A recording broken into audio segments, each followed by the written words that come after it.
happy to invite you into the space to learn more about compassionate inquiry and to witness a few demo sessions. I'm Set Dharam, and I have been working with Dr. Gabor Mate since 2014, when we began to work together, and I observed him working with people one-on-one and saw this method that he was using, which later became known as compassion inquiry, and immediately could see that it was different from anything I had experienced before, and was very valuable in helping people connect to their truth, to bring to the surface emotional pain from the past, to uncover layers of historical trauma, and to uncover some of the hidden beliefs that we have about ourselves. And so I helped him to structure that into a training, which we've been utilizing since 2019 to train over about 3,500 practitioners from all over the world in this professional year-long training. So we're here today to demonstrate this for you so that you can have an understanding of what it's about. And there'll be opportunities for you to ask questions and to be part of this energetic field that witnesses with presence, with awareness, with attention, with compassion. And quite often when we witness this process with one another, something healing occurs within each of us. So before we begin, I'd like to do a short grounding exercise so that we can all come into greater presence, greater awareness, greater self-compassion. So begin by feeling your feet on the floor, wherever they may be, and press down gently as though you're pressing into the earth, connecting with the support, the nurturing of the earth. Notice your breathing. Follow each breath with your awareness, your attention.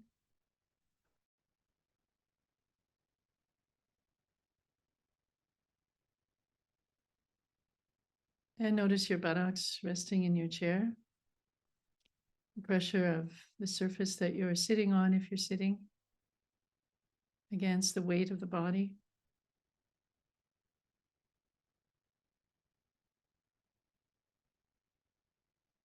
Notice your spine and how you're holding yourself in this moment with your spine.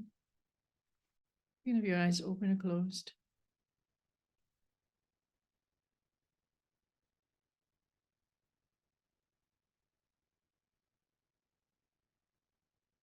Notice the rise and fall of the chest and the belly with the breath.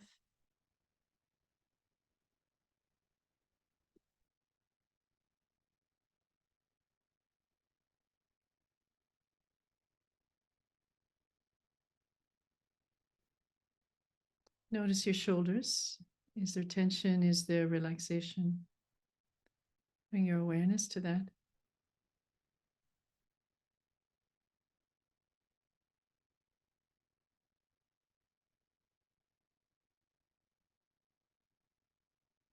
And notice the touch of your hands wherever they're resting, and whatever surface they're on. What's the texture of that surface? What's the temperature of that surface?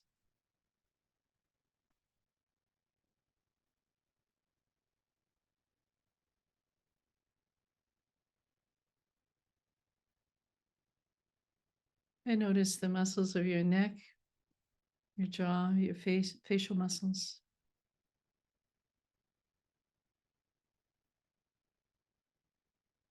And take one more conscious breath.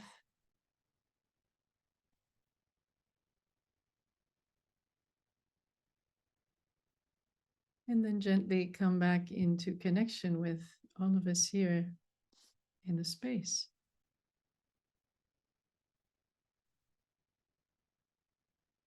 And we see faces in front of us.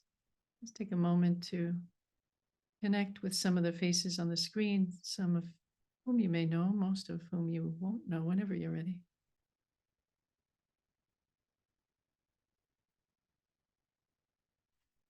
And we invite you to share in the chat just so we can connect a little bit more, either something about what's arising in you in this moment, or where you're from, or what's your intention in being here. So any of those is fine. Just let's connect through the chat. Where are you from? What's arising in you right now? What's your intention in being here? And welcome everybody.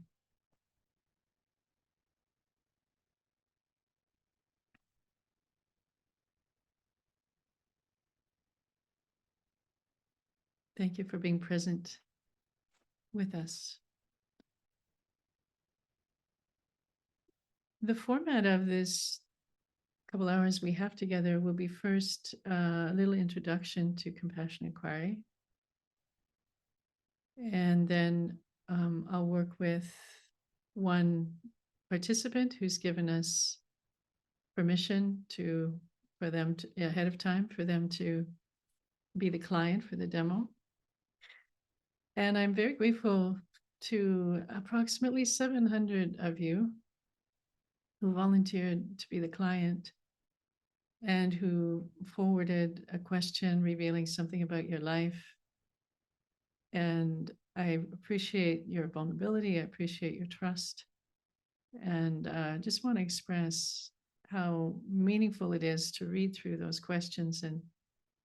And what happens for me when I read through them is really a glimpse of humanity from all parts of the world with similar questions, similar concerns, similar issues that you're working through.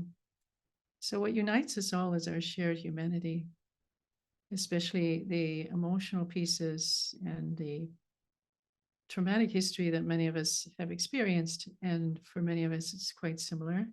And for others, it's very different. So I really appreciate your trust. After I work with the demos, there will be a time for questions. So during the demos, the chat will be off. And then we'll turn the chat on after the demo where you can ask questions or comment. What we'd like during the demo is for everyone to be present, aware, attention, holding space as this collective field with compassion. And then after the demo, you can ask questions or comment. And during the time for those questions, I'll be asking two of my colleagues and facilitators of Compassion Inquiry, Luke Snusky and Alison Creech, to help field the questions. So I'm going to introduce you to them now, just so they can say hello, and you'll know who they are when they come on a little bit later. Hi, and thank you so much. What a lovely introduction, and it's a pleasure to be here with everyone today. My name is Allison, and I live in Toronto, and I've been part of CI since 2019, and I really look forward to what today brings. So thank you. Thanks, Allison. And Luke, go ahead. And good morning from New Zealand. My name is Luke Snusky. I've been living here in Auckland, New Zealand for the last 8 years, and I've been involved with CI since I believe the second cohort back in 2019. And again, pleasure to be here alongside Allison and yourself. Thank you, Luke. Thank you both of you, and we'll see you a little later. Okay. Now I'm going to speak a little bit about compassionate inquiry. And as I speak now, you're welcome to write any questions in the chat, and Luke and Allison will do their best to answer them. When the demo starts, the chat will be turned off. So compassion inquiry emerged from Dr. Gabor Mate's work over a period of about 20 years at least. And he worked for a long while in palliative care, working with people who were prepared to die. And after that time, he worked with people with addictions in the downtown east side in Vancouver.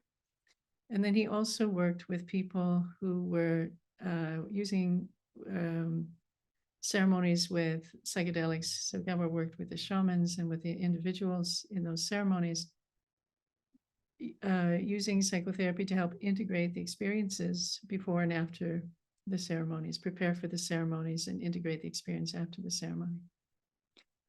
And primarily it was his work with the people with addiction that he recognized that they were often unable to afford to see a psychiatrist or a psychotherapist.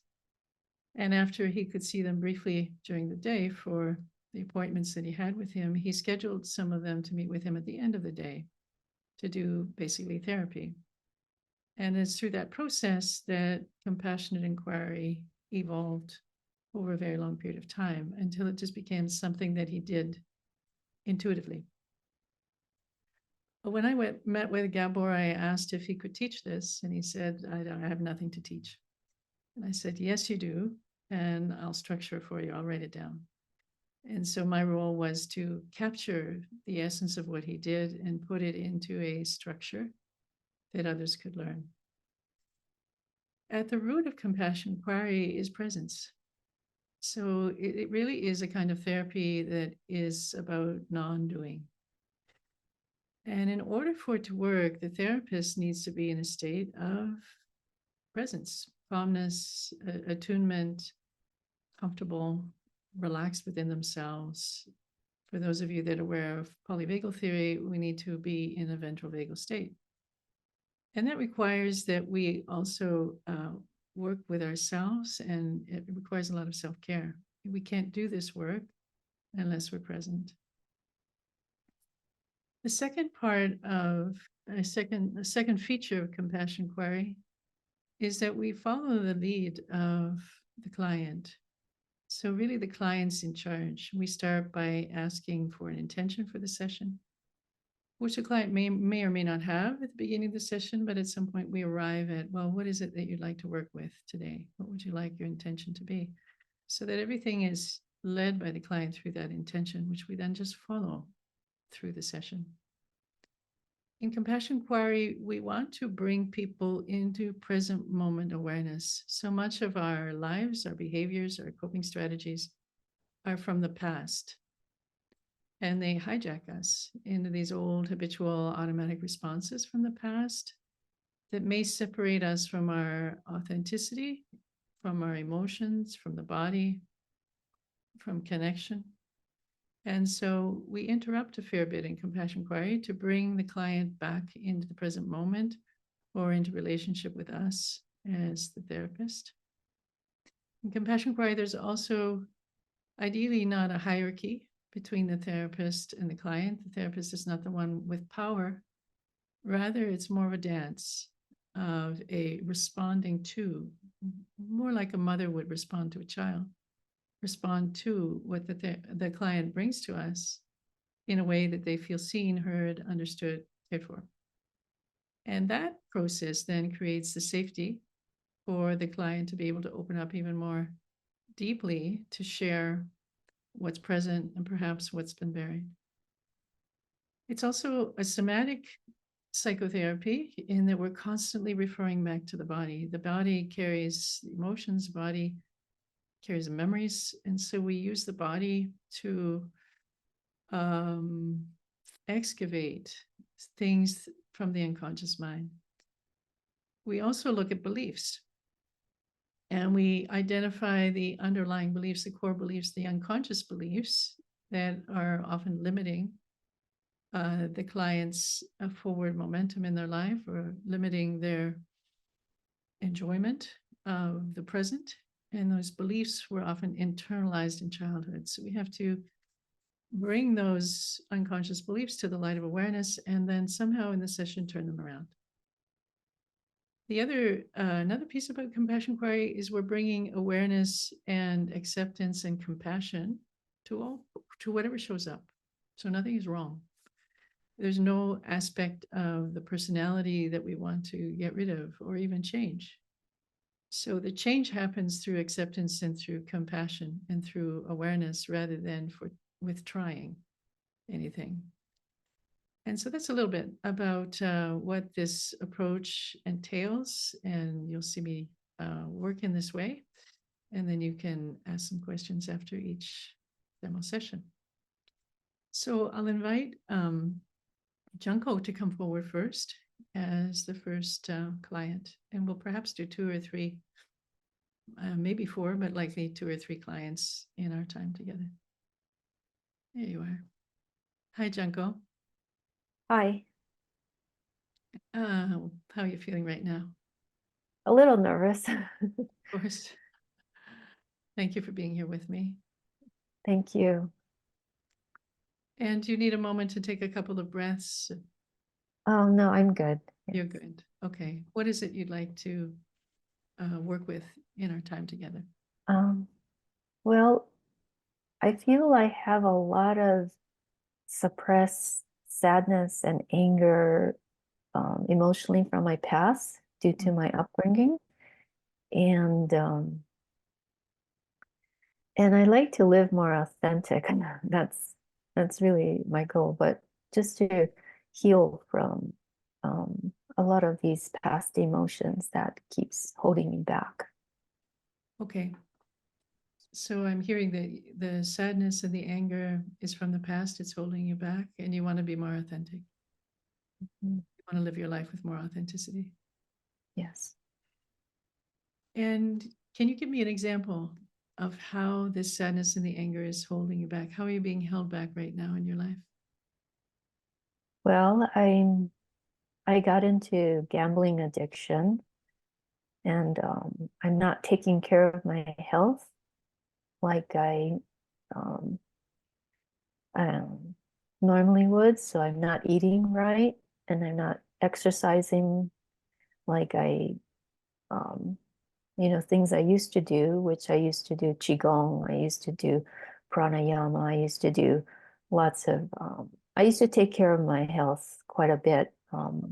I studied Ayurveda, and I also was a practitioner, but um, I lost all of that because of my gambling addictions. It got worse 6 years ago. So the gambling addiction has been going on for about 6 years. I started maybe 18 years ago, but it got really bad 6 years ago. Okay. And before that, you were able to take care of yourself with all those practices, qigong and eating well and pranayama Yes, and all that, I but was, the gambling addiction has taken over. I, before that, I knew there was, I've always sought to do things, whether, attending workshops and seminars and reading a lot and a lot of spiritual, going to a lot of spiritual teachers, and did a lot of things for my self-help. And so I knew that there was an underlying issue that I couldn't grasp and couldn't release. And I continued to search, to and so I did experience many, many wonderful teachings and teachers and various experiences, but none of that have really truly released a lot of those emotions from me. Right. So despite your spiritual practice and meeting great teachers and your experiences, the emotions are still there. The painful emotions are still there. Thank you for that acknowledgement. Now, if I ask you, what does the gambling do for you? What would you say? It's an escape for me to not feel the emotions. Oh, So it's an escape, so you don't feel the emotions. The emotions must be very painful.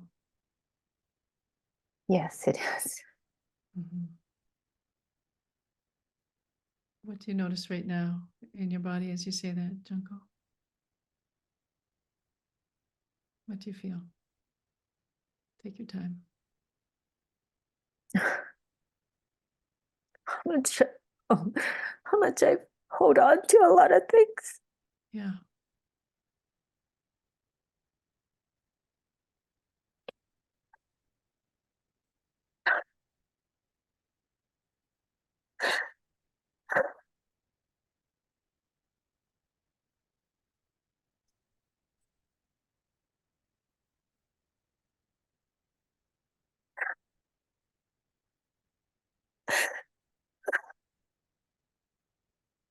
It's been a lot.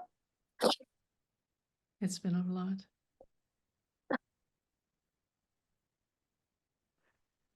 What's the emotion that's showing up right now for you, Junko? There's a lot of sadness. Yeah. So if we pay attention to that sadness, and let me know if this is okay for you. Can you just tell me where you're feeling the sadness, where you're sensing it in the body? Is that okay to do that? Um, Let it be there. Probably my heart area. Yeah. Okay. And if you feel into that in your heart, what do you notice there? What's the There's a lot of pain. pain? Mhm. And as you observe that pain, what does it feel like? What kind of pain is it?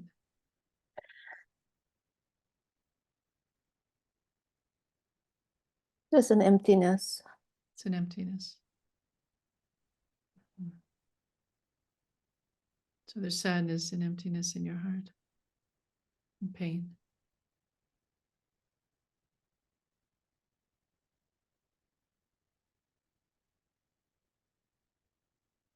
If that emptiness had a voice, what would it say? If you gave it some words, what would it say? That you're not alone. So that's a That you voice. don't have to do this alone. Okay. So that's a voice that's talking to the emptiness. It's saying you're not alone. You don't have to do it alone. But the emptiness itself, what does the emptiness feel and what does it say?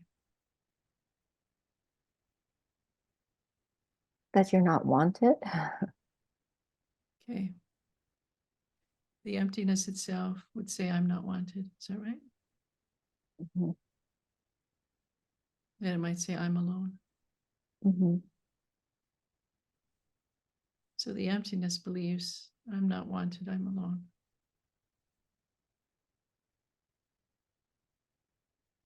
Yes. And what registers in your body when you recognize that's what's been going on? Um, I'm shaking right now, but Let's stay with the shaking. Let's stay with the shaking. It's okay. Your body knows what it needs to do. it wants to release that pain. Okay, it wants to release the pain. Where's the shaking happening? Let's allow the shaking. Where do you notice it? Mm, um,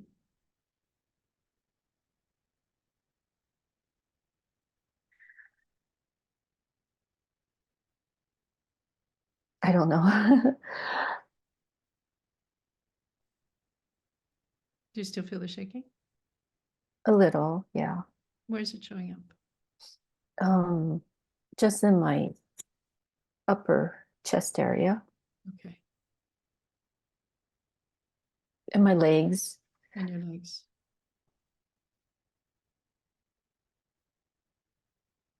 Anywhere else? Um, I notice it more in my legs now. Yeah. So your legs are shaking. Do your legs want to do anything other than shake? No. Okay. Would it be all right to allow them to shake for as long as they want to shake right now? Is that okay? Mhm, mhm. All right, let's just let them do their thing.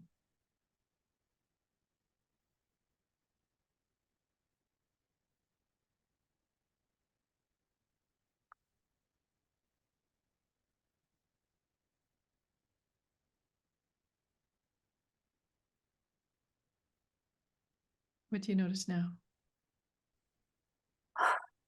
I'm better. Yeah. So when you say I'm better, what's the feeling? What's the sense? I focused on my breath again and got myself centered and grounded. Perfect. So you're able to focus on your breath and get yourself centered and grounded. You have that capacity. You know how to do that. Mhm. Mhm. If I ask you, how far back does this go, or how familiar is this belief that you're alone, you're not wanted, this deep, deep well of sadness, sense of emptiness? What comes up for you? Probably from my mother's womb. She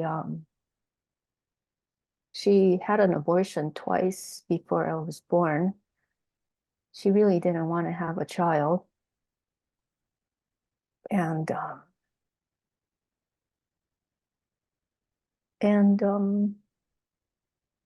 so uh,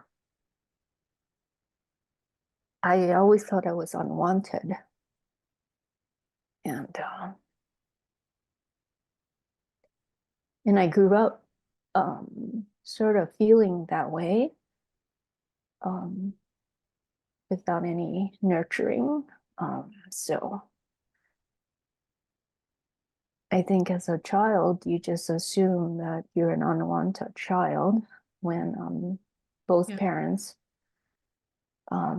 is not present for you at When all. when you say there was no nurturing, if we could see that, what would we be seeing if we could get into your house?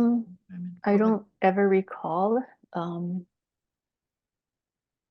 my mother hugging me or both my parents showing any verbal or physical attention. I, you know, my parents were post-war children themselves, so they never received the nurturing themselves, being in a very large family. So they did not know how to give a child Yeah. that kind of nurturing. Yes. And so at a very young age, my parents decided to immigrate from Japan to Hawaii when I was 3.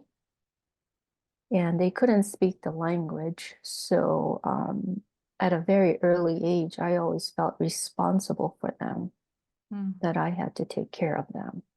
Okay, I'm going to stop you here, Junko. Thank you. So I'm hearing a couple of things. One, there was very little or no affection, physical affection. In the family, you didn't observe it in your parents, you didn't receive it from your mother, from your father. And 2, your parents themselves were challenged because they also had experienced the repercussions of war or conflict. And then 3, when you immigrated to Hawaii, you were 3 years old. And it was very, very hard for your parents. It must have been very stressful for them. And hence it must have been quite stressful for you. Yeah. When this whole process was happening, did you have anybody, a grandparent or other relative? No, we had no family to turn to except for a Buddhist community that my mom was a devout Buddhist. So we did have the Buddhist community, and there were many Japanese immigrants in Hawaii for support, but no family, no. I didn't know my grandparents. I didn't have aunts and uncles and cousins. I just always felt alone. You always felt alone. And was there anyone that recognized your emotional needs, like the sadness that was in here, the aloneness was in here? I know you had the spiritual community, which is your mother had the spiritual community, but did anyone really reach out to you? No, that it was. Okay. So it just wasn't available to you, that emotional connection that you were looking for. And when that happened, when you were very young, how did you deal with it at that time? I was a very obedient child, and I did everything that was asked of me. And my mom, I worked really hard for her, and I did things that was asked of me, and so I thought that was a way of trying to get her love. Right. But they were under too much stress themselves. So I witnessed their stress and fears. And so I just had to be the adult in some ways. So you learned to be obedient, to do what was asked of you, Mm-hmm. by your mother, and to become kind of the adult, the responsible one for them because they didn't speak the language. You Mm-hmm. took on a lot of responsibility at a very young age. Yeah. What happened to your needs? Um, it got ignored. I didn't, um, I never asked for anything from them. I never asked for toys or anything. I never said I wanted something, or because I just felt like it would be a burden on them. Sure. And You so, believed that you would be a burden on them. mhm. What is a person who believes that there'll be a burden on their parents? What do they believe about themselves? um, that I'm unworthy and Mhm. They're not Mhm. worthy, Mhm. and they have to be obedient to prove their worth, or be responsible to prove their worth. Mhm. Thank you. If we look at this about how it might affect another child, do you know any 3 or 4-year-old children? No, I don't have children, but Do you I remember don't know any child. do you remember anyone from the past that's around that age, 3 or 4? Yes, my mother babysat a newborn child, and she watched the child till 3 and became very fond of that little baby. And strangely, I witnessed her giving a lot of love and affection to that child. Mm. But so it was kind of a interesting dynamic to observe that of my mother. Yeah, it must have been challenging for you. What are you feeling right now in the body as you say that? Your mother gave the love and affection to this child, but she didn't give it to you. Um, mentally I have an understanding, but that little child inside of me feels like I wish that she gave that to me. Yeah. So, And as you say that, what do you notice arising in your body? just the throat area gets very tight Yeah. because I never had a voice to express that to them. If you could express it now, what would you say to your mother? I would say I wish you loved me. Oh, she loved me.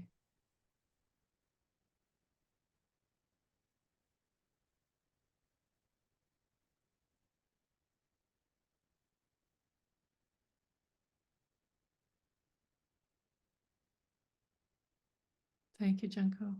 Mhm. Is it okay to continue? Yes.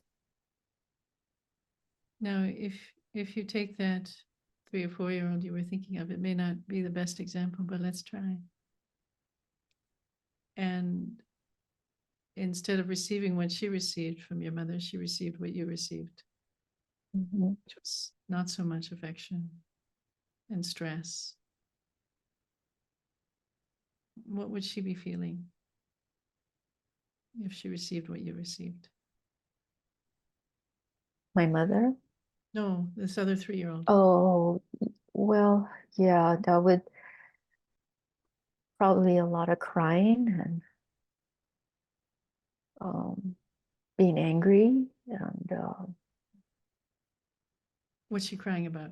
What would she be crying about? um, just not having any attention. She's crying because she's not getting the attention she needs. Mhm. And the same with the anger. She's angry. Mhm. She's not getting the attention she needs. Right.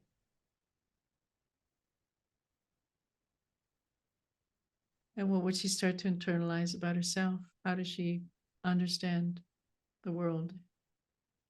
What does she believe about herself in that environment? Um, that the world is unkind and does not care about me. Yeah. And who does she become in that world that's unkind and doesn't care about her? What does she believe about herself? She becomes very unauthentic and tries to please everybody to get them to like you, but it just doesn't work. Okay. But that's the best she can do, isn't it? Mm-hmm. She has to be inauthentic and please people because that seems to be what works, even though it doesn't. Mhm. What's going on in you now?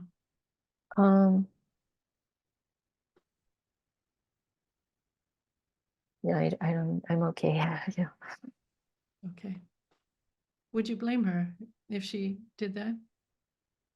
If she learned to please people to survive? No, no, Judge her for that? no. What would you say to her?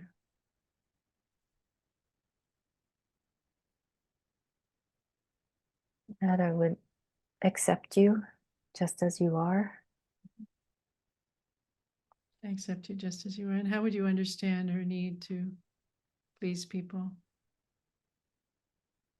To be safe. Yeah. It's a way of protection. Sure. Of course you had to do that to be safe, to protect yourself. Mm.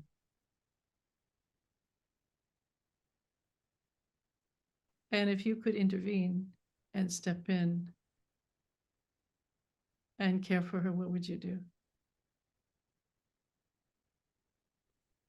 Um, I would give a really big hug and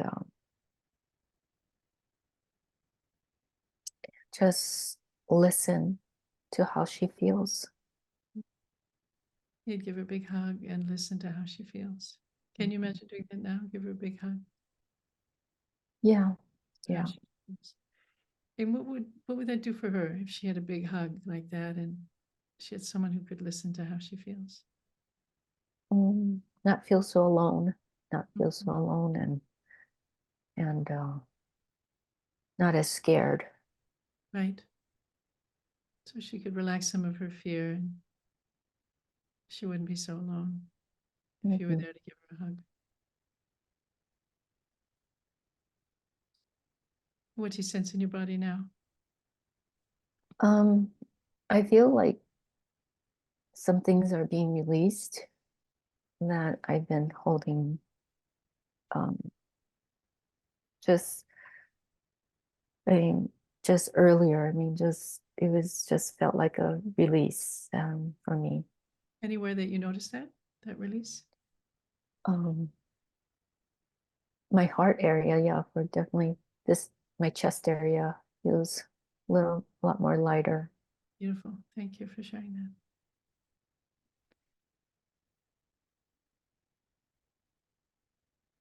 Now, if this was this other little girl who had that hug from you,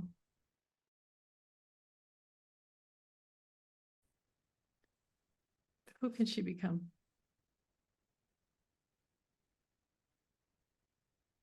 Mhm. What does that do for the rest of her life, knowing that someone's there for her?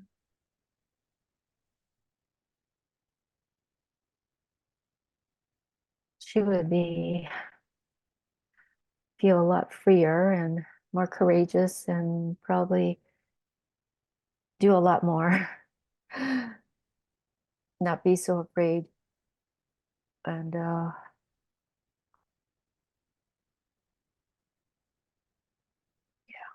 So she could be courageous and do a lot more. What might she like to do?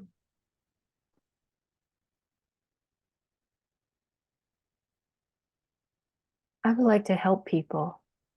Mhm. I mean, just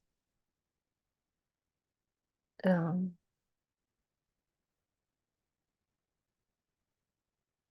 I don't want anyone else to feel or go through what I go through. So she might want to show up and help other people who also are feeling alone and not wanted. Yeah. So they don't have to go through the same thing. Mhm.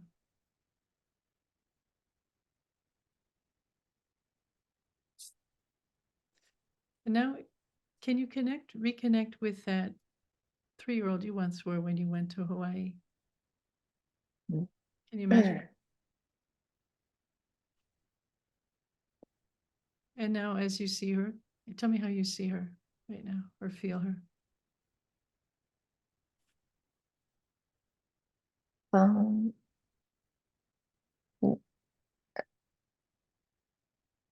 I see her as who is very unafraid and adventurous and love people and had lots of dreams. You know, just oh, So she's unafraid. She's adventurous. She loves people and she's got lots of dreams. It sounds like she's a very powerful little person. yeah. Yeah. And as you see her now, how do you feel towards her? I love her. I I want I want that for her so much, and I want to support her in that. Right. Um, Support her. And how does she feel about you as you're there with her? she's probably relieved. Just um, What's she relieved about? that she's getting the attention. That She's- she's finally just being acknowledged. She's relieved that finally you see her. Mhm. And does she need anything from you? Does she want to ask you for anything?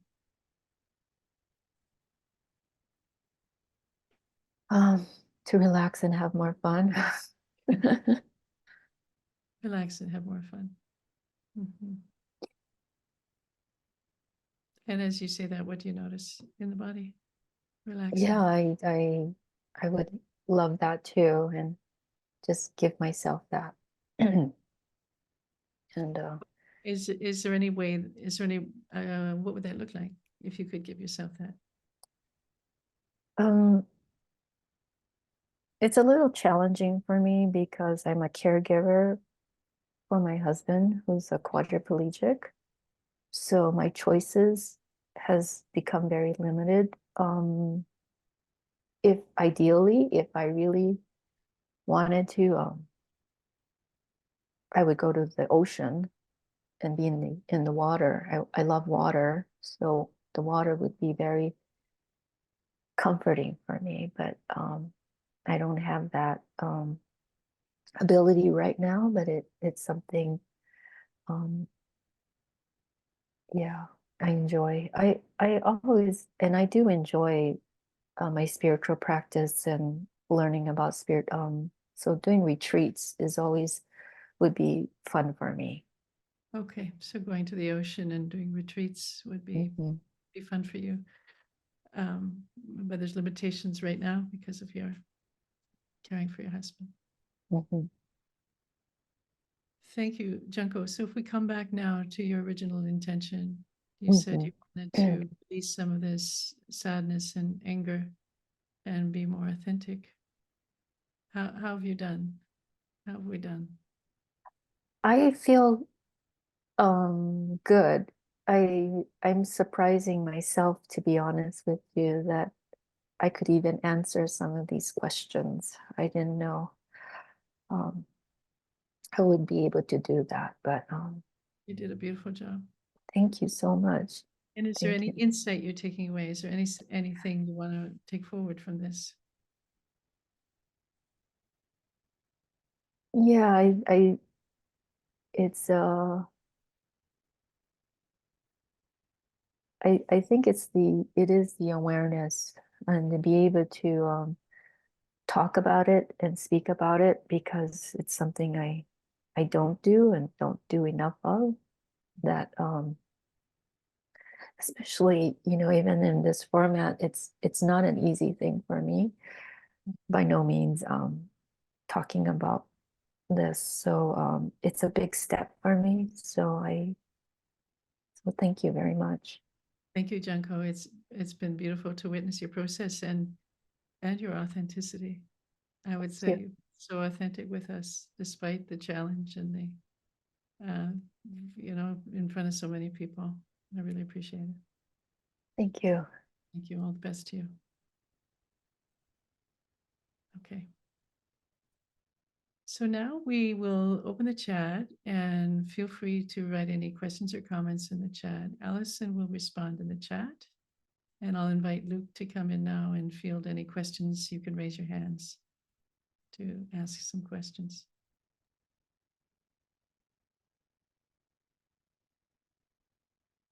Perfect. We'll start with Mabel and then Jessica. Thank you very much for this space. This is wonderful for me. I want to ask, how do you deal with when traumatic experiences appear on the session? Like for a moment, the patient was shaking, so I was afraid something else could happen because I myself have suffered traumatic experiences before, and being in these kind of sessions and being like, I don't want to hurt patients. So when you touch the body, these things might happen. Thank you, Mabel, for bringing that up. I think it's a beautiful thing to notice, both within the session and within yourself. And what you may have witnessed Dharam doing is slowing down in those moments. And in CI, one of the cornerstones is that we trust the client's process, and maybe more specifically, trusting the client's bodily process, that this expression, this emotion is something that wasn't held, something that has been avoided for a long time. And within that relational therapeutic container, we can actually be present for that part of us to express. So if we stay there non-judgmentally, unconditionally, empathically, that we finally give the client's body a chance for that experience to be held in a way that it hasn't been held before. Does that answer your question, Mabel? And maybe Dharam would like to add a little bit as well. I'll add a little bit. Exactly that, Luke. Thank you. And the other piece is you notice that I asked permission several times. Is it okay to go on? Is it okay to go on? So that's very much a part of the CI process. If something seems to be emotionally challenging, often it's the therapist that wants to shut it down, but not the client. So you have to be aware of that. But we can check in and say, is this okay? Is it okay to continue? Or I might say, is it okay to be with us for 5 seconds? How about another 5 seconds? And they can tell me when it's to stop. But it's as though this suppressed bodily experience needs to unwind. And we can do it in small steps over many sessions, or sometimes it can be a big release in one session. It's entirely what the client wants. We're just following their lead and going with them and holding space. And it's because we're with them and this is a safe container now. And they never had that safety before, or the parental figure that could be with them, with it and hold it with them. They can finally relax and let it happen with us. So that's who we have to be with a client. It's when the therapist has fear, often, that it shuts down in the client. So we follow the client's lead. We look for signs that it's too much for them. We ask for permission. We stop. If that's what they request, we allow it to continue. If that's what they say, let's do it, Thank you. Jessica.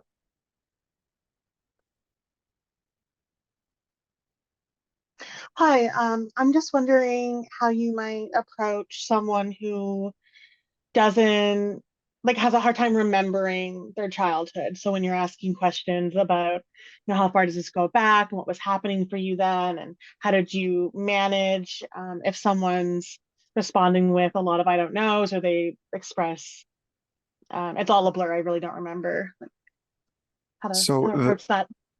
So if we don't have a specific memory, sometimes all that's required is a general understanding of what that environment was like, what the child would have been feeling. So we're looking for the implicit. Maybe we don't have the actual memories, but the body may remember. through sensations, through emotions, through experiences that arise. That's another reason why that slow pace allows us to catch those moments. And CI Sataram was mirroring body language. And if you notice during that session that we're paying attention to the subtle changes, because when the body has an expression, that might be a moment where a memory, an implicit memory, is coming to the surface.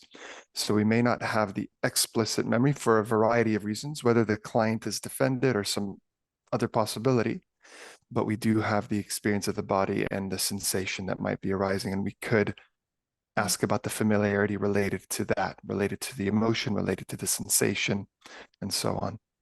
Okay, thank you. That makes sense. Thank you, Jessica. Donna.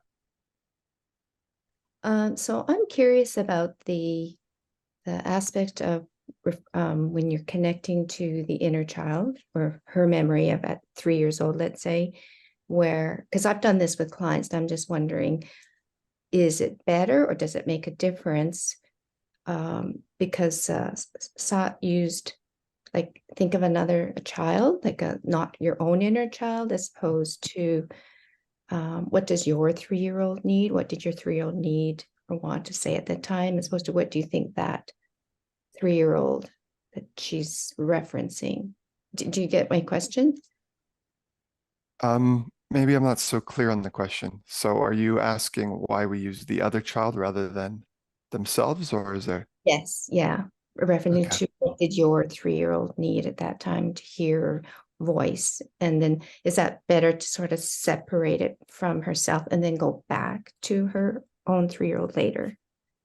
Yes, it's exactly what Sataram did, is that she went to the other 3-year-old and then came back at the end. And the reason for that is oftentimes clients, there might be a resistance, a judgment, whether it's minimization or justification or rationalization, just a process that doesn't allow us to fully, or them to fully embody that experience of the inner child.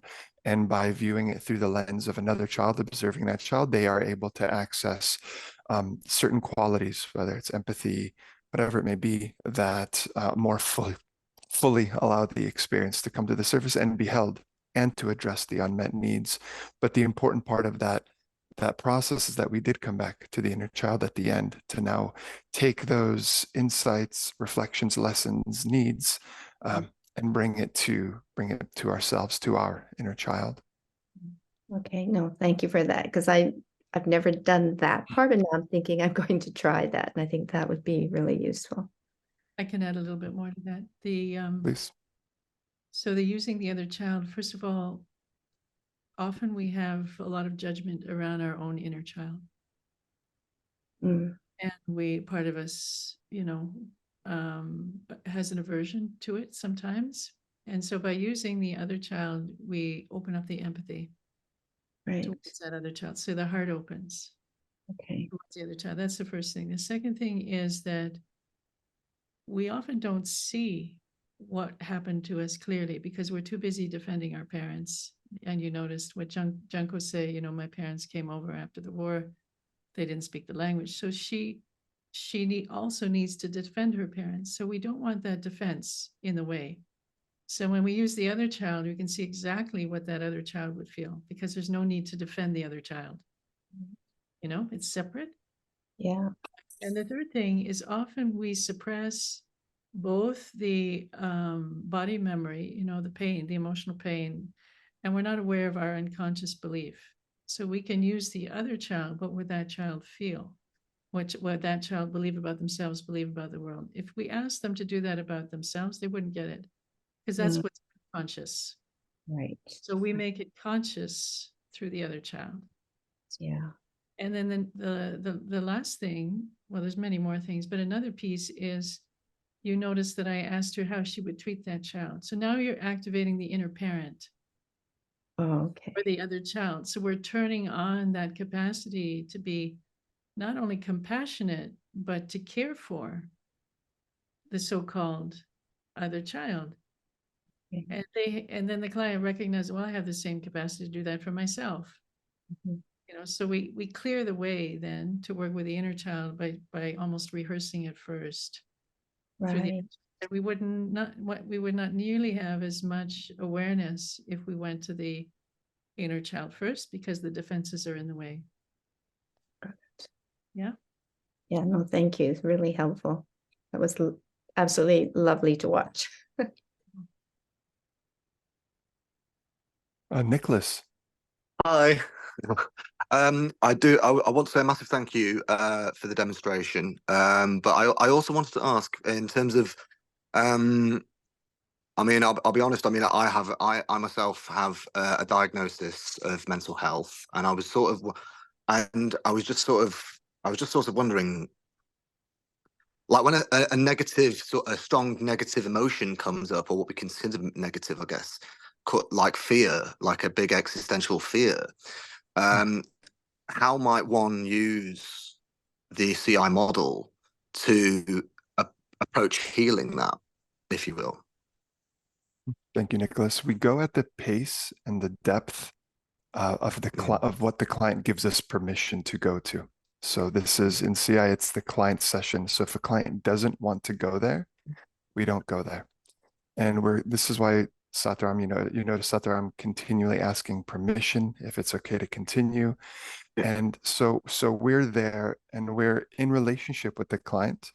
And we're asking if it's okay. If it isn't safe, we can come out at any point. But ultimately, we do want to provide the container that allows some of these experiences to be held in a way that they haven't been held, to be related to in a way that they haven't been related to in the past. It's a great question, Nicholas. Satram, did you want to add anything, or was that? Well, the other piece is we are supremely curious about whatever is there, and we accept that it's there for good reason. And we bring that acceptance and curiosity to the exploration of the fear. That's all. And then the other piece is we're witnessing it. So in compassion inquiry, what we're strengthening in the client and in the therapist is the capacity to witness something, to observe the process at the same time as we allow the process, which is an interesting kind of dynamic. And the witnesser is totally okay with it. You know, the part of us that's afraid might be afraid, but when we strengthen the witness and develop the capacity, oh, right, I can notice the fear, but I'm not the fear. Right. You see? So that's what we build. And that takes some time with the client over many sessions and sometimes some practice work of body scans or whatever to get to that place where we can witness all these things arising without going down the rabbit hole with them, without being overtaken by them, allowing them. Right. Thank you. Thank you, Nicholas. Dana. Hello. I have a couple of questions. This brave woman, she was very talkative and she gave a lot of information, and she was also intelligent. Like when you ask her if the emptiness had a voice, what would it say? And it felt to me that she's already processed a lot before this conversation. What do you do if someone comes completely blank and has no way of, how do you, like, I didn't see that part of crossing a barrier because she was fully open for it. And my second question is what do you do if someone is extremely emotional? Like, how do you also bring them back to, to the center, or to, how do you take like extreme emotions that come out? Okay. In both instances, we're meeting the client where they're at. And oftentimes when we do ask an emotion if it could speak, or a sensation if it could speak, that usually it's one of those expressions that happens without a thought. It's the first thing that comes to the client's mind. So in fact, in the example with Sataram that just happened, it may have been a little more cognitive, which is what Sataram caught. So essentially, with other clients, that may be something where the fear or the expression, whatever it may be, it says something authentically that is related to the sensation rather than defense, the intellectual part that comes in and actually defends against it or is speaking to that part. And similarly to if there's an intense emotion, again, we're meeting the client where they're at with curiosity, with non-judgment. The first question we might ask is, are you okay that the pain is here? Rather than trying to save or fix or assume that the client isn't okay with the pain, we want to make sure that we're meeting them where they're at. We don't want to jump in and start, utilizing interventions, or can we breathe with that? Can we stay and breathe and take a few breaths and see if it settles? It's firstly making sure that the client is okay, whether they want support through the process, and then adapting to what the client needs in that specific moment. So again, And in if this they say case, they're not okay, if they say then, I'm not okay, then what do you then we do? might ask, what do you need in this moment? Is there anything that I can do to help you in this moment? Is there any way that you have of processing or soothing yourself that you might be able to access in this moment? So we don't want to assume and jump in, because then we might be sending a subconscious message, an indirect message, that this experience is not okay, that it's not supposed to be here. Where if we're trusting the client's process, the client's bodily process, what's coming up is actually very essential for integration and healing. And we don't necessarily want to get in the way of that process. We want to support that process, and our response based on our beliefs about pain. Satra mentioned this.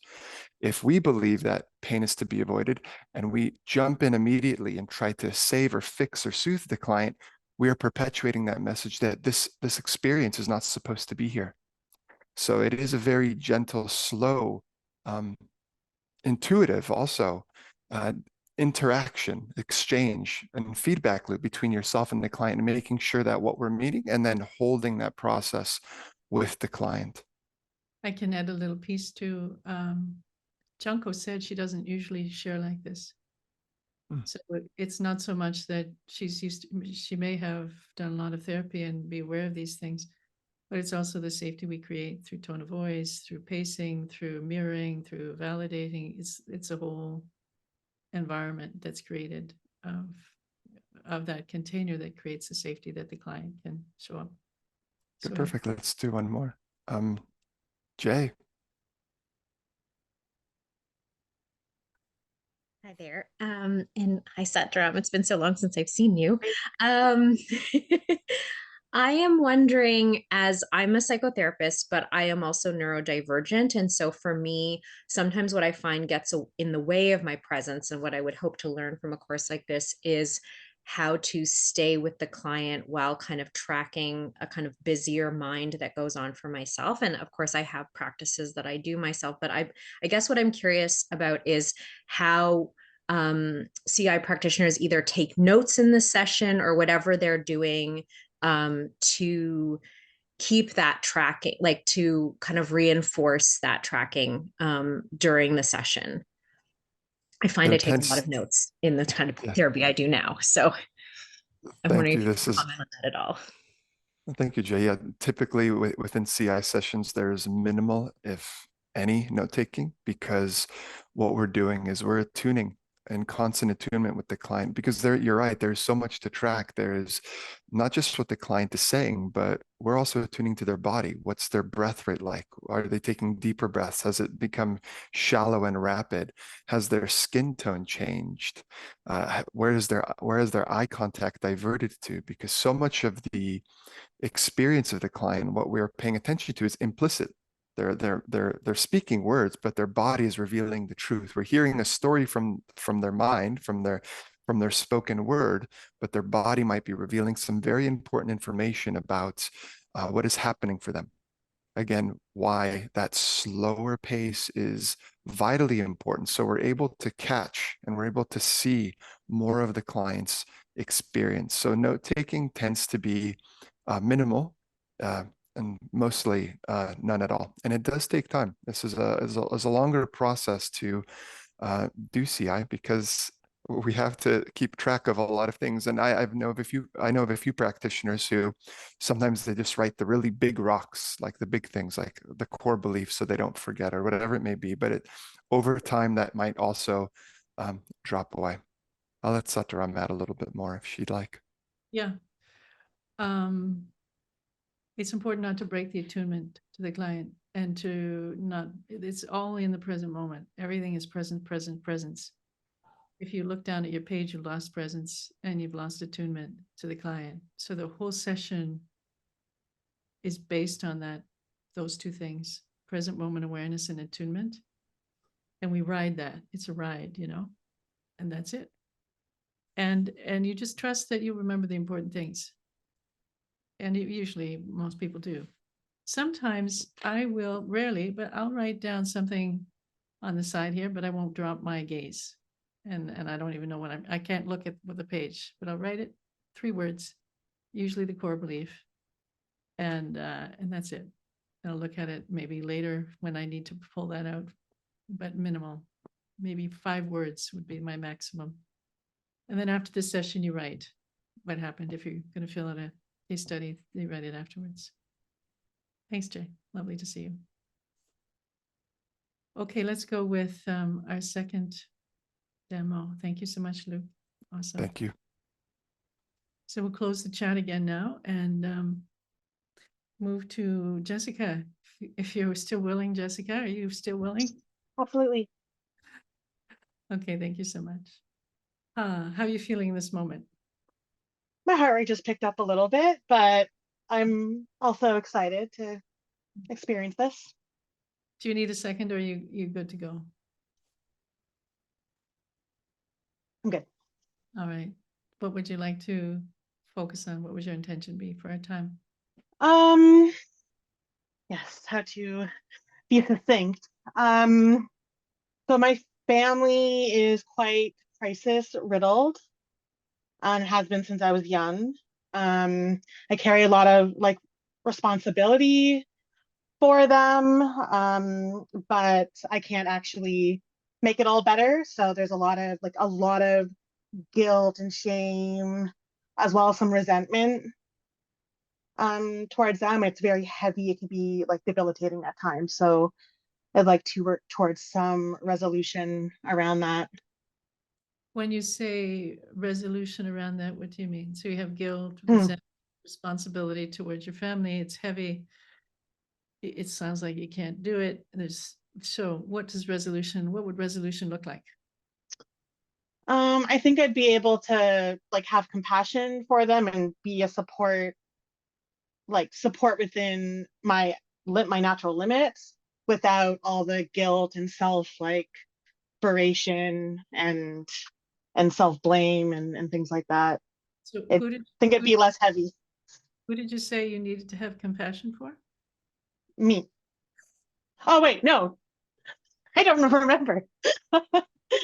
For them, I think is what I said, because there's a resentment, and so I also think I'd like to be able to have compassion for them without the the resentment that shows up around them. So you'd like to have compassion for them without the resentment that shows up.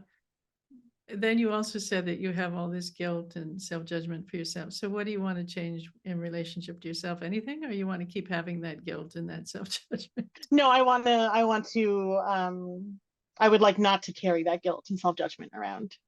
What would be, everywhere? If it's resolution, what would be the alternative? What's the alternative? To the alternative to the resolution?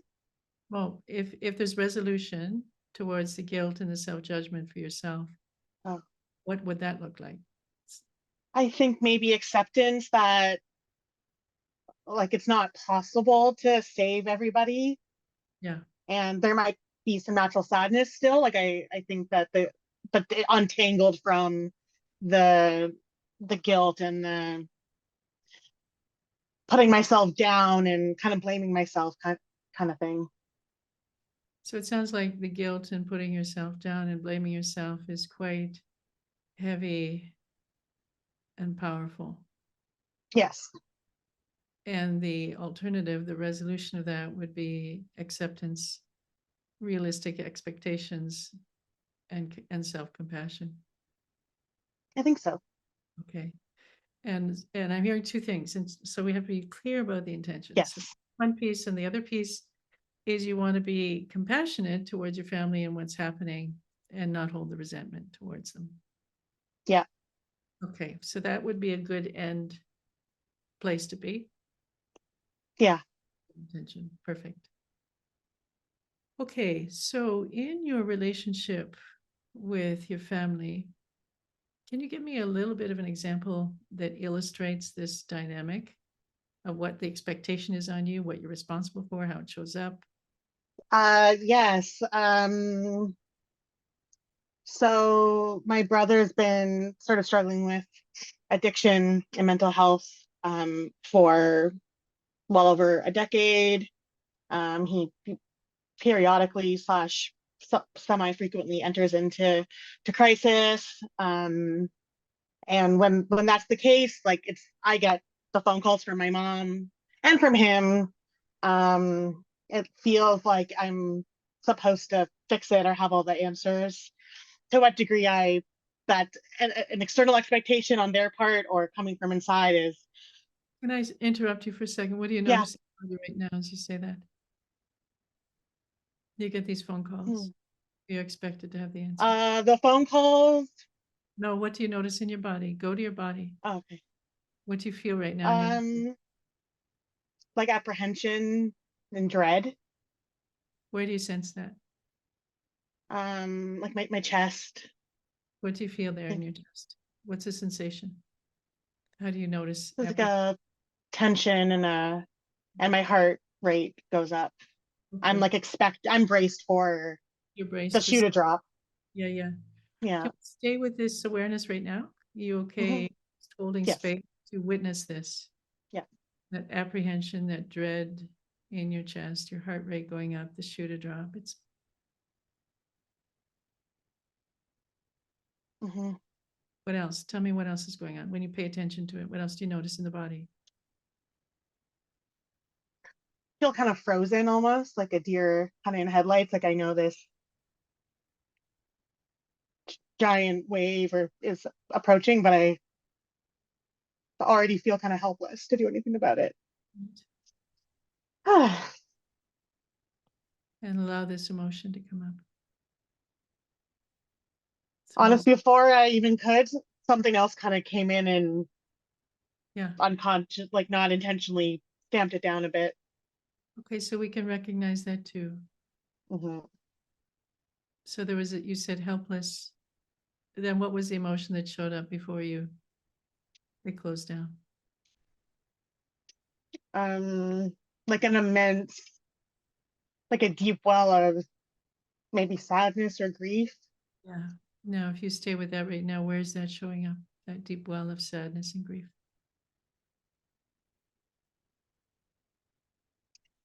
It gets shoved back down before I can really stay with it. Not intentionally, but it just sort of dissipates. It's like playing peekaboo. There it is for yes. And then down. So we saw it. I want you to. I saw the depth of that sadness and the grief and how immense it is. Yes. And it seems like it's impossible. You're right. And then there's a helplessness that goes with it. Absolutely. Yeah. Yeah. I can definitely sense, even though it's sort of been blocked from my present awareness a little bit, when it shows up briefly, that it is very deep. It's very deep. And it feels like it would overtake me. Yeah. So that's a belief, isn't it? The belief that it would overtake you. I think so.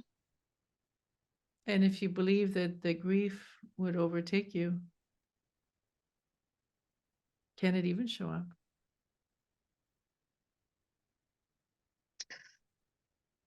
Guess not. No.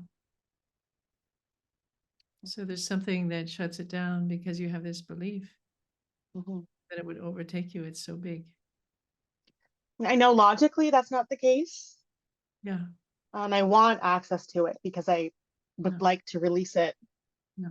But yes, at least a part of me is holding that belief. And thank you. Yeah. And this part of you that shuts it down, tell us a little bit more what that's like. I've really started to be aware of it over the last year or so. It's sort of like I actually feel and hear like a creaking sound. It's like the sound of water against like flooding into a ship, and you can hear the wood panels like creaking, and I hear it, and the pain or that really deep sadness, it just sort of gets pushed down. Wow. And it's always just down. When you say push down, where does it go? You're going like this with your arms. Yeah. Where's that Yeah, sadness when it's pushed down?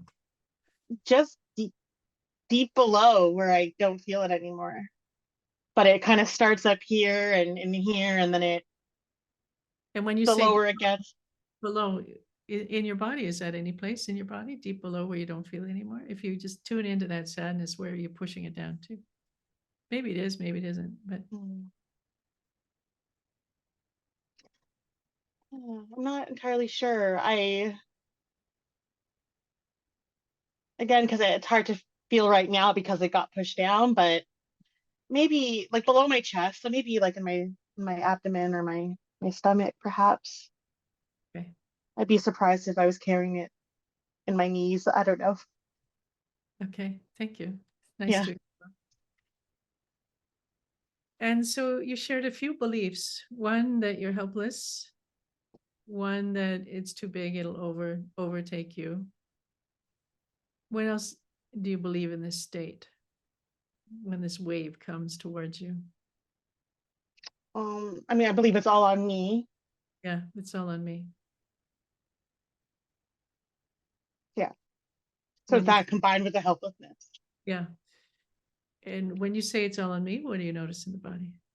There was a response there too. Yeah, the grief and the sadness bubbles back up. Mhm.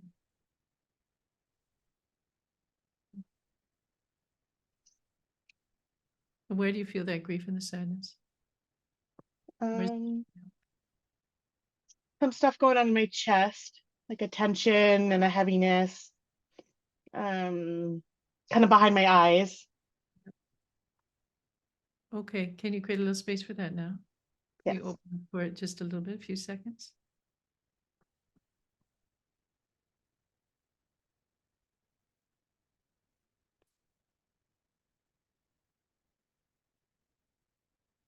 If you could speak, what would it say?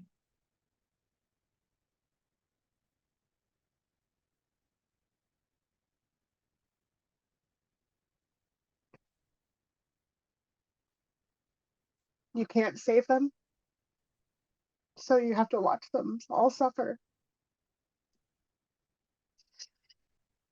You can't save them, so you have to watch them all suffer.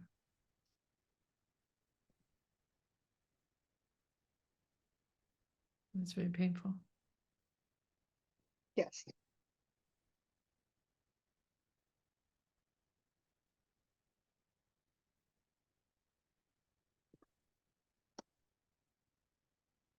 Thanks for sharing that.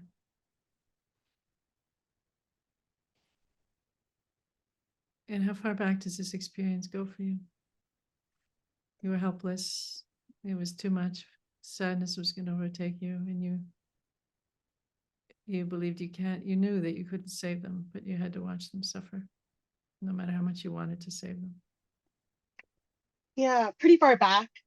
I have a hard time remembering like year by year in my past, but I think I was quite young when um, family and adult problems were sort of being downloaded onto me in some way or another. Tell me what you would have picked up at that time. What was going on? When I was fairly young, my mom started having like flashbacks and her own trauma was surfacing. So I remember that she started telling me about those traumas and like confiding in me. She would give me like a CPR book and sleep on my floor when I think I was maybe an adolescent at that point. She was think she was having like panic attacks or something, and so she'd sleep on my floor so I could intervene if I needed to. Can you stop for a minute? Yes, What are you feeling right now? jittery. Where do you notice the jitteriness? My hands got pretty fidgety. Again, in the chest.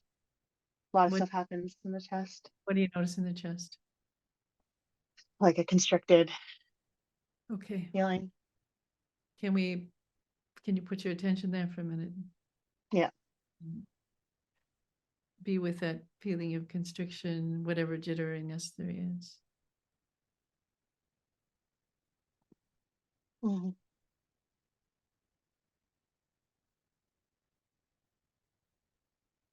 And as you were speaking, I noticed something changed in your voice. Can Mm. you reflect on how your voice changed when you were talking about this? Is there anything you noticed? I think maybe along with that jitteriness, I think it maybe got a bit shaky or faster. I don't know. Maybe I was trying to like rush through it. Yeah, you were trying to rush through it. You got a little shaky, got a little faster, but also there was this quality, there's this tone in your voice Hmm. that was it had a little bit of anger in it. It had a little bit of it didn't matter, just it was sort of brushing it off in a little bit. Yes, I think there's the guilt shows up. So I talking about my mom in that light brings up a lot of guilt. Okay. What is that guilt saying? Um, says like if she knew I was feeling this way or talking about this, she'd be devastated and heartbroken. Yeah. Okay. So you want to protect your mother. Yeah, Mhm. of course you do. And it sounds like you love your mother intensely. I do, yeah. But this was also very hard for you. Yes. Is it okay to acknowledge both of these things? You love your mother, and this was very hard for you, and is still very hard for you.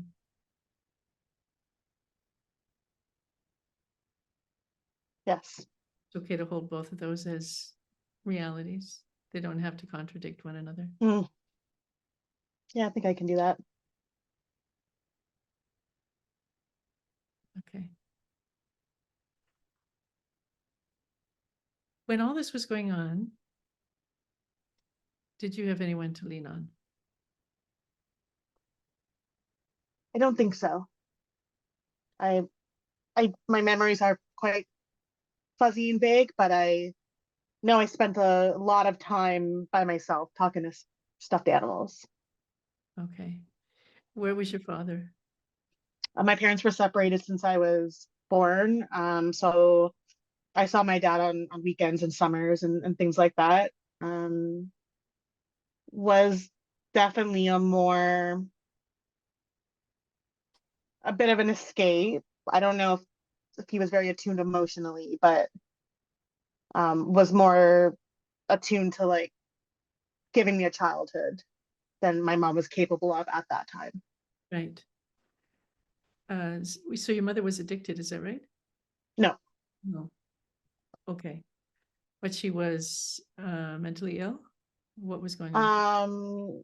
I mean, she was experiencing like traumatic memories and Traumatic memories. yeah, Okay. she had a very abusive Mhm. a childhood.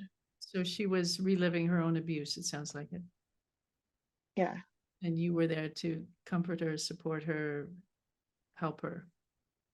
Is that right? Mhm. Yes. But it was scary for you because you were all alone.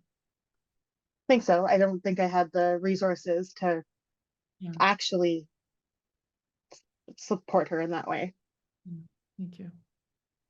And what do you notice in your body now? Do you say that? You didn't have the resources to support her in that way.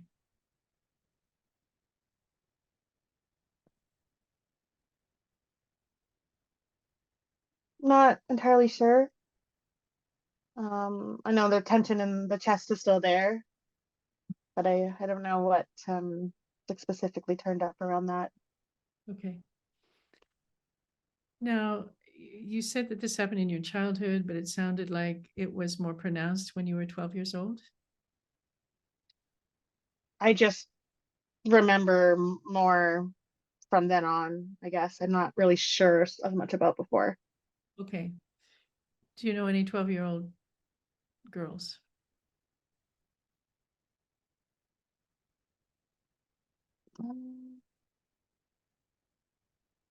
Remotely. Okay. Yeah. In passing. I think I could think of one. And you can picture this 12-year-old Okay. girl. And imagine she was in your circumstances with your mother, your father, those conditions. What would her experience be when her mother expects her to be responsible for her? It'd be very overwhelming. Overwhelming, Yeah, maybe overwhelming and scary. scary. Like- What else? Overwhelming, scary.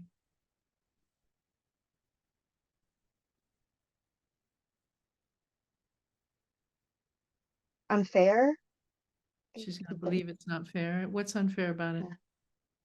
Um, like how is she supposed to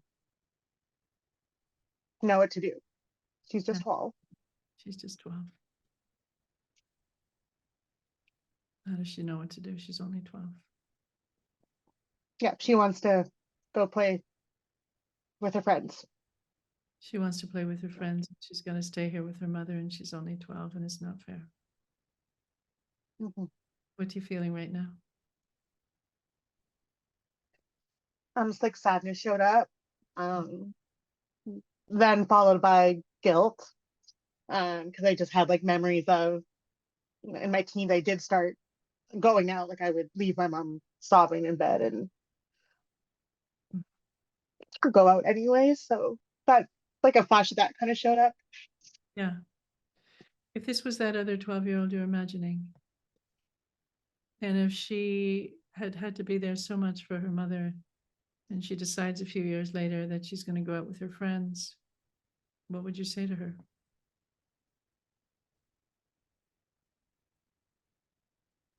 I'd say it can't be your responsibility to care for adults. It's not your responsibility to care for adults. What is her responsibility? To be a kid, to be a youth, to go out and learn and play and experiment. Yeah. And if you could speak to this 12-year-old, what would you say to her if she's feeling guilty? It's not your fault. It's not your fault. Anything else?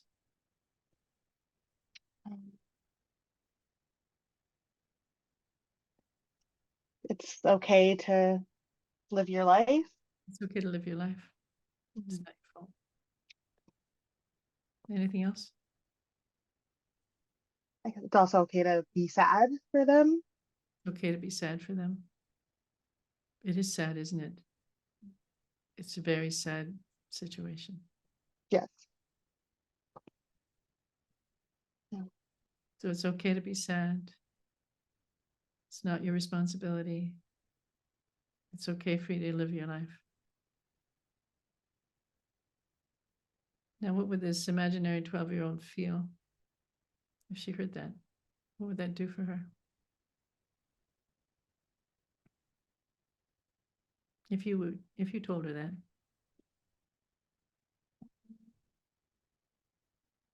I kind of think it might be hard to believe it, because even if it's not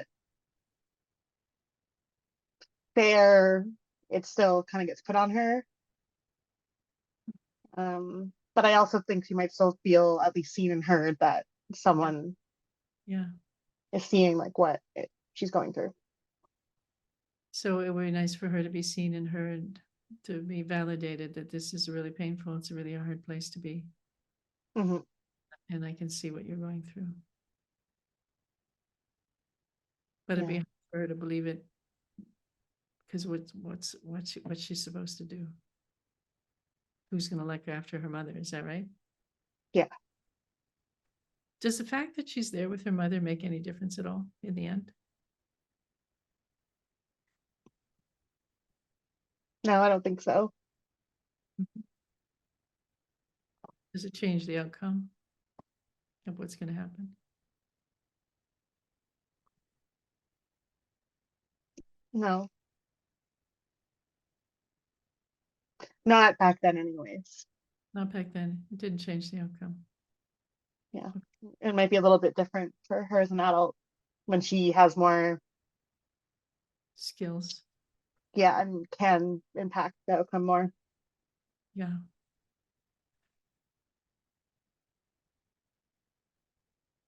Now, how would this 12-year-old cope with all this responsibility, the lack of freedom, the guilt? How does she survive all that? What does she do to make it through? Read for hours. Um, So she becomes a reader. What else?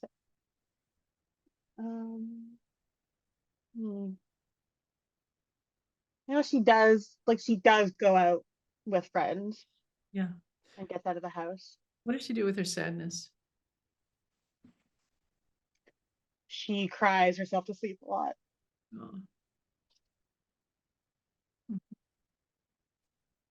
I think she keeps it to herself. she keeps it to herself, but she cries herself to sleep. Yeah. That must have been so hard. Yes. And how about the anger? What does she do with the anger? It's not fair.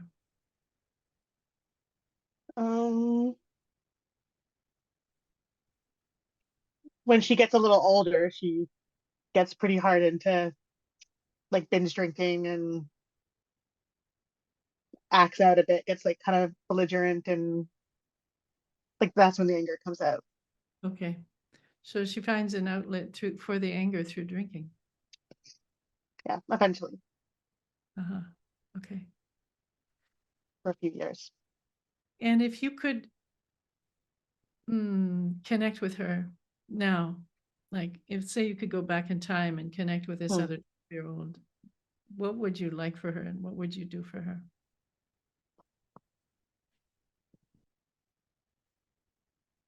Hmm. If anything, is there anything you could do for her? Like that as a 12 when she's 12. Yep.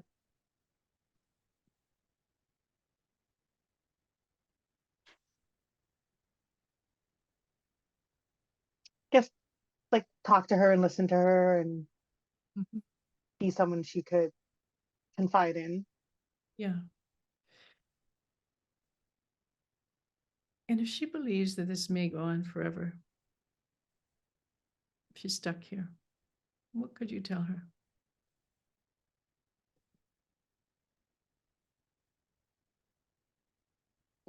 Hmm. I could tell her that she'll get more like agency when she gets older and independence and have choice Yeah. and how to live her life. It doesn't Eventually, have to. yeah. Yeah. Eventually she's going to become old enough to have agency and independence, and she can choose to how she lives her life. Hmm. When you say that to her, what happens to her?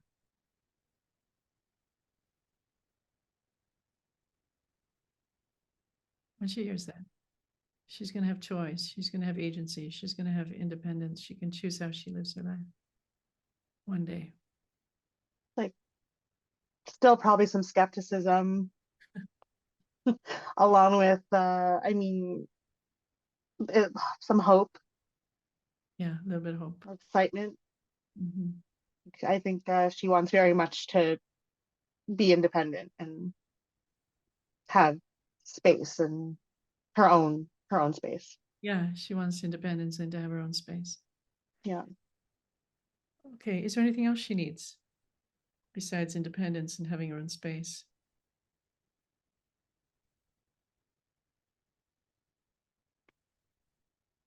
Hmm.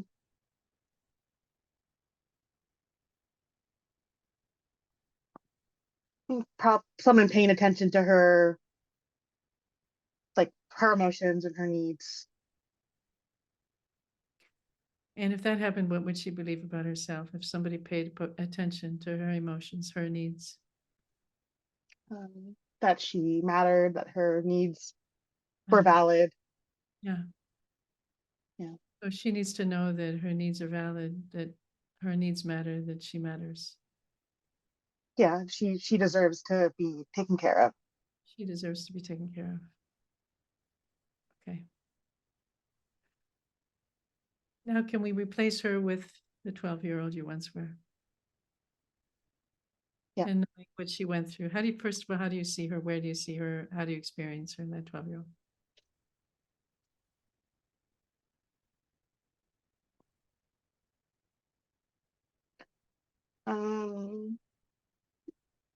And kind of thinking about where we were, like where I was living Okay. around that time. What? And as you Yeah. see what she's going through with all that responsibility of looking after her mother, how do you feel towards her?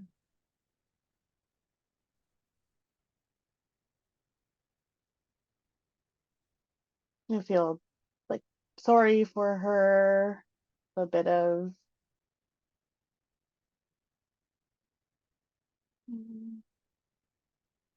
I don't know, like indignance for her. Indignant, tell me more about the indignant. I'm not sure if that was the right word, but like a sense of like that wasn't fair for her, and Wasn't fair. Mhm. yeah, like someone should have been maybe paying attention a little bit more. Someone should have been paying attention to her. And what's her response knowing that you're there with her now? You're watching her, you're seeing her.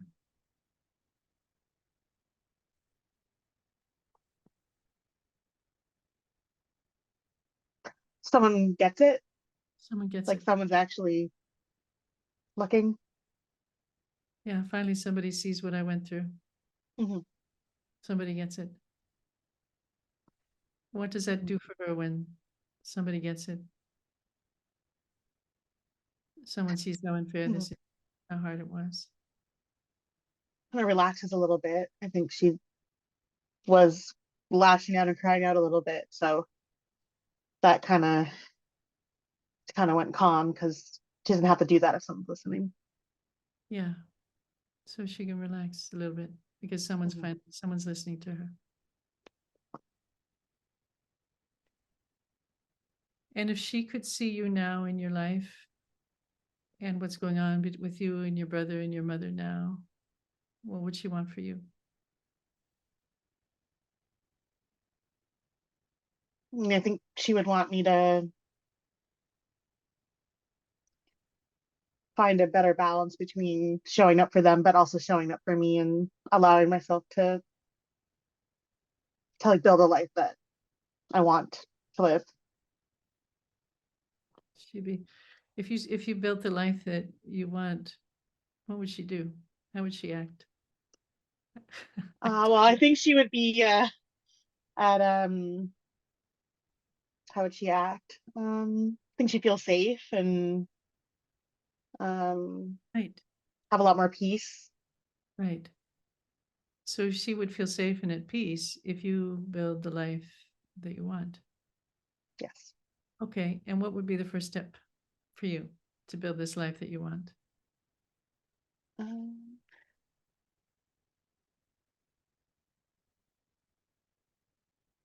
Yeah. One step. It's interesting because I think I'm taking those steps in practice, but on the like the emotional plane and how I talk to myself, I think that's maybe where there needs to be some shift. So maybe less self blame. It probably doesn't feel good for her. Okay, so what will you say to yourself instead of the blame? How can you change that inner dialogue? I mean, I'm only one person and I'm not a millionaire. I can't bring everyone out of their, you know, their impoverished situations and make it all better. I'm just one person. It's one person. I can't bring everyone out of their impoverished situations and make it all better. What can you do? I can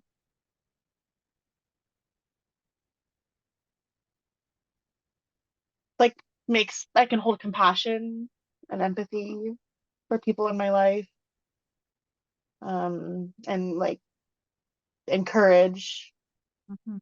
them, and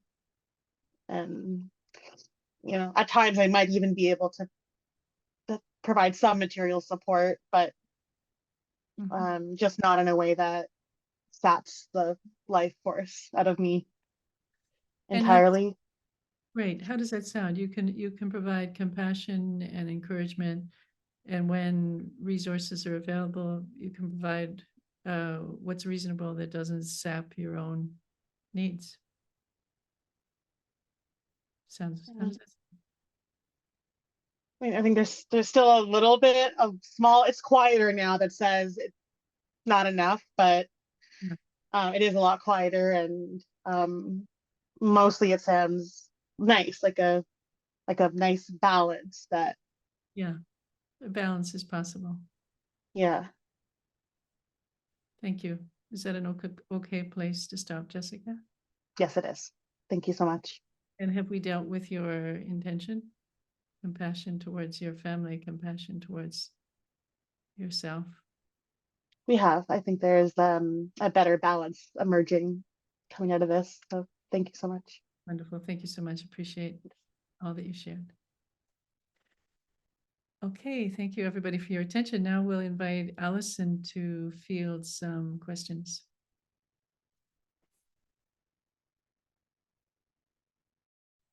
Great. Hi, thank you. Thank you, Jessica, and thank you, Dharam. And let's see, we've got Sarah, and then Lucy, and then Aaron. Let's start with you, Sarah. Hi.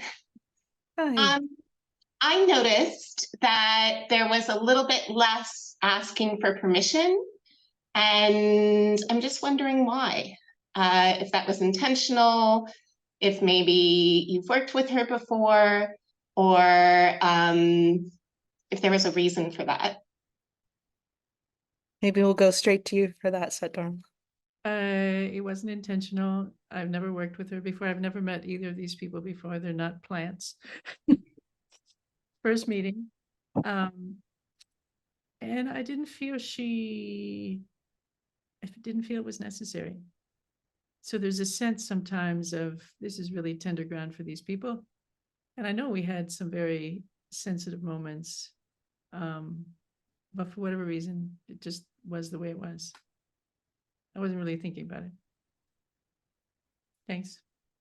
I also noticed there was a lot of playfulness kind of woven throughout, and that brings a different quality to the conversation too. Thanks, Sarah. Let's go to Lucy.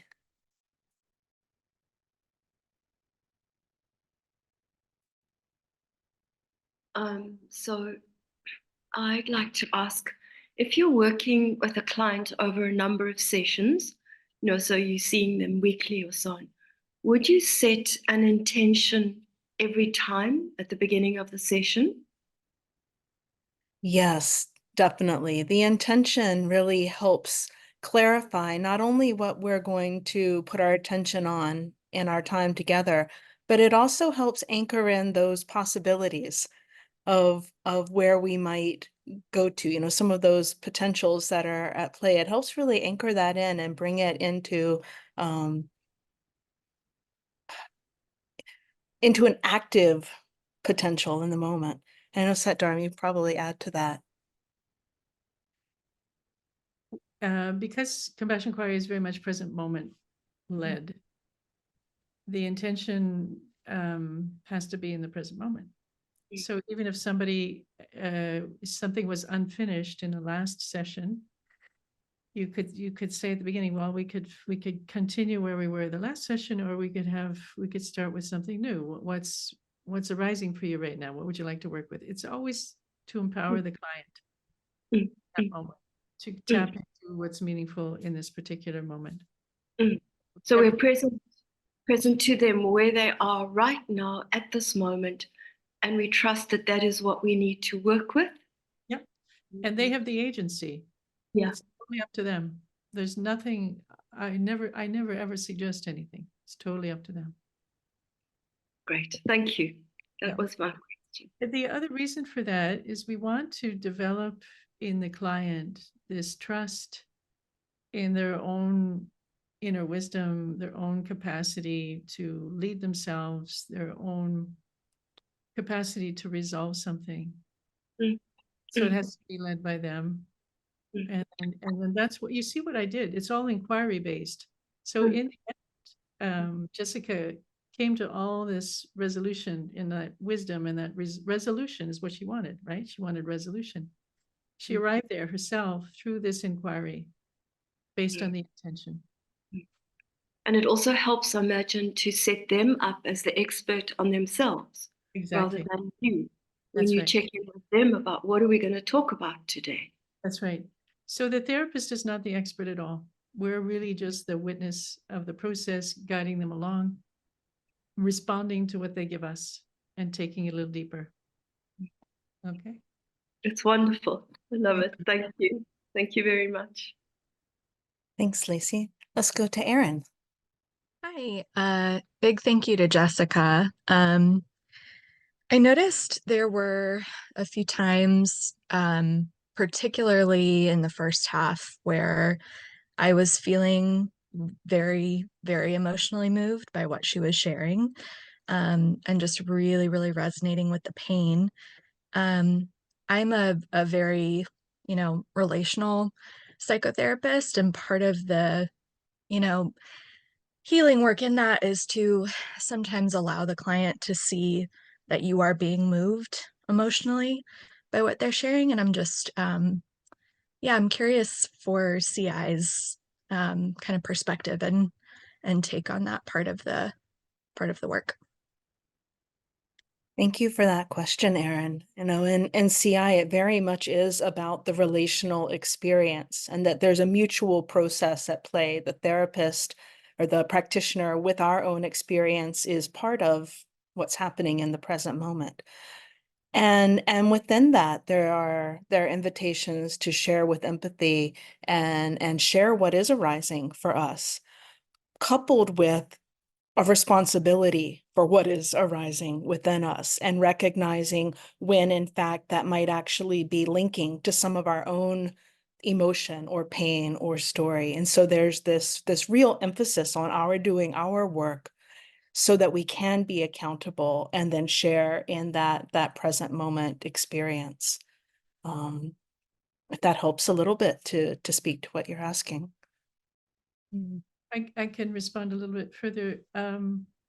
When she shared about the responsibility for her mother and her mother being on the floor, I think there's a section there where I had a long pause. Did you notice that? And that long pause was me feeling it. And I might have said, I understand. I had a similar relationship with my own mother. We often do self-disclose in CI, but very prudently when it's going to create a connection with the client. And but I didn't feel I needed to. It was like the pause was enough. So, but totally, I was there, feeling with her, feeling that pain with her. The session in the sessions where what's most important, at least when I practice compassion inquiry, what I am getting at with the client is I want to unearth the buried emotions in the body. I want to bring them up to the surface. I want to identify the beliefs and want to turn them around. So you have so much time. I want to use that time where it's going to make a transformation in the client. And my empathy and stating, other than validating, there was a few times I validated her pain. It must have been hard. A few times I did that. So we validate, but then we don't need to overstate necessarily our response, because it's more important to pick at what's underneath the surface that needs to come up. And so that's where the priority is to get to the truth. It's underneath everything, and show that to the client. Okay. And that stream of empathetic abiding presence stays throughout that, which gives that emotional support, whether it's spoken or unspoken, I think, as you excavate, like you said, Sataram. Thanks, Erin. Let's go to Nikolaj. Hello. Hello. Okay, so I have a question about the approach. Like I noticed that Dharam, when she was with the client, she was repeating words back to the client, and so I'm just wondering if it's sort of like hypnotherapy, like conversational, and is what the object is to make it more powerful to the client, the words, or just to like hear them saying their own words, or what? I'm just wondering. Yeah, thank you for that observation and that question. And there is, I think there's a real power in hearing our words repeated, said clearly back to us, not adding to it, not interpreting it, just letting us really hear it. And then there's a physical impact of those words, how that lands in our bodies, that can be powerful on its own. And being that clear mirror is an important part of CI. It also slows things down, Nicholas, so that there's more space to feel. It lets the client know that we heard them, and so then the safety is enhanced. And often when we're speaking, if I'm speaking and saying something quickly, like when she was talking about her mother on the floor, and I fed back to her something about the tone of voice. How many of you heard that in her tone of voice? Her tone of voice changed. And so it's kind of a minimization in that moment of her experience. And so when you mirror back, they can't minimize because they're hearing it from you. You're honoring it, acknowledging it. And so it breaks through that defense of minimizing the experience. So the mirroring is very powerful, and we do it quite a bit in CI. Everyone does it a little differently. We want to just mirror the really important pieces so the client feels held, they feel safe, they feel heard, they feel understood. We slow things down, they give some space to feel. And it reveals the truth. Sometimes we say something and then we want to contradict it when we hear it back. No, it wasn't like that. The denial wants to step in, just like, no, you just said that. No, I didn't. Yes, you did. Right? Our sense of denial. And Jessica was doing it several times. She was wanting to protect her mother, right? Wanting to protect her mother. So that's why I said, can we do both at the same time? Yes, you love your mother. Your mother's a good person. Nothing's her fault. Right? But this was your experience. So we always bring the awareness as what was the experience for the child. We have to know what happened to us to have compassion for our coping strategies and all of that. And you also being seen when you hear your own words back. Yeah. Yeah. You're being seen when you hear you. And then you can relax. This person gets me. Mm. Yeah. I love it. Thank you. Thank you. Thank you.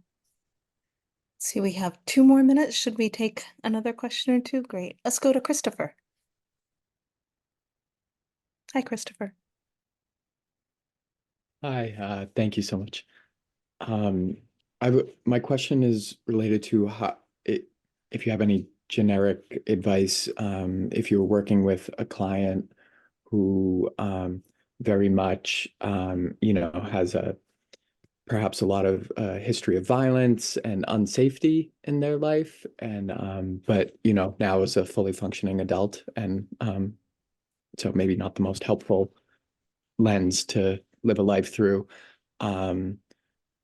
and just their core belief being that they're unsafe in the world, and how you balance that with the reality that from a very factual, like there is war in the world, like the world it does sort of the emotional belief versus the physical reality, and when those can be, or the client's clinging to physical reality as a way to stay in a, if you could speak to that in any generic sense would be helpful. Thank you. Yeah, that's a really powerful question, Christopher. And maybe I can share a thought, and then I know Dharam, you can speak to it more deeply. A couple of things come up for me in hearing you speak that, Christopher. One is that these adaptations, or the ways that we survived, were very necessary. And those are held as a reality in our bodies, minds, lives. And so when we see things in the external world that confirm that, it reinforces that belief that we need to stay attached to it, that our survival is at stake. And there may be times when that's actually valid and real and true. And so what we want to do with CI is also begin to create that sense of inner safety, begin to create a sense of safety in the connection that's here between us. Just begin to reorient to that ventral vagal kind of state. Just begin to reorient to this possibility that maybe sometimes, some places, in some situations, safety might be present. And so we're reorganizing our central nervous systems to even see safety as a possibility. And ultimately, you know, my sense is, again, there's this, you know, safety is not the absence of threat, it's the availability of connection. And so where and how can we experience that connection in our bodies, with each other, in our real-time space and environment, and just working to reinforce that that connection is real, and may be available, and that we can begin to cultivate that within ourselves. I'd love to hear, Dharam, what you might speak to on that. This is a beautiful place to end, because I think that's what's necessary right now in the world, is for each of us, first of all, to have tools to cultivate that safety within ourselves, whether it's breathing exercises or music or yoga or nature or whatever it is. But also for enough of us to create safety with one another through something like compassion inquiry, or what you're learning here, the capacity to be with one another in their pain without trying to fix it or do anything about it, just to validate it, to hear each other, to recognize what's there, to have compassion for whatever shows up. And so in this way, we create safety with one another. So the compassion inquiry practitioner ideally may be the first person that the client has ever been able to feel safe with, period. And you build on that, you know, you build on that. And then from there, maybe it could be a group. So we build on, but that's what needs to be created in the world right now as the antidote to what's going on. So just if I sort of reiterate back, would you say one way to view that would be in CI, we're working on creating first and primarily an emotional safety, you know, like, yes, there's lots of stories and lots of histories and potential future stories of physical safety, just not inevitably in certain situations, it might not be available. But here we're going to work on first creating that emotional safety and sort of just expanding that out into the client's life such that they can accept the reality of physical danger. Yeah. And to recognize here is safety. So say in this present moment, do you feel safe? Here and now with me, do you feel safe? What do you notice in your body? What does that feel like? So we can recognize, we can kind of rewire, as Allison said. Oh, right, there's the experience of safety. I do have access to it. Mm-hmm. And that can be almost practiced and rehearsed, developed. And then we find opportunities in the world with like-minded people, whatever, to expand that. Okay. Thank you so much. Nice. Thank you. Well, our time is up. Thank you, everybody. Thank you, Allison. Thank you, Luke. Thank you, all of you. Feel free to say goodbye in the chat or say goodbye now. And we have some upcoming courses that have just been posted in the chat. So if you want to train in this method, this is the professional online year-long training of compassion inquiry. The website's there. If you want to heal in a group, as we were speaking about, we have something called the CI Circles, where there's small groups of maybe 10 to 15 people. They meet for 10 weeks. And you go through this process together in a group with someone trained in compassion inquiry. That's the CI Circle leader. It's a very deep, intense process. Those start in April. There's a few more days to register for those. We also have them in Romanian and in Spanish. The links are in the chat. And we also have the Romanian and the Spanish professional training starting up.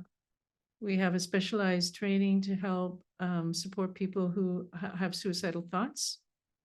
So there's a suicide attention training coming up, and that can be done in English and Spanish. And this recording will be sent to the people that attended. And thank you, everybody, very much. Blessings on your day. Hope to see you again soon. Bye for now.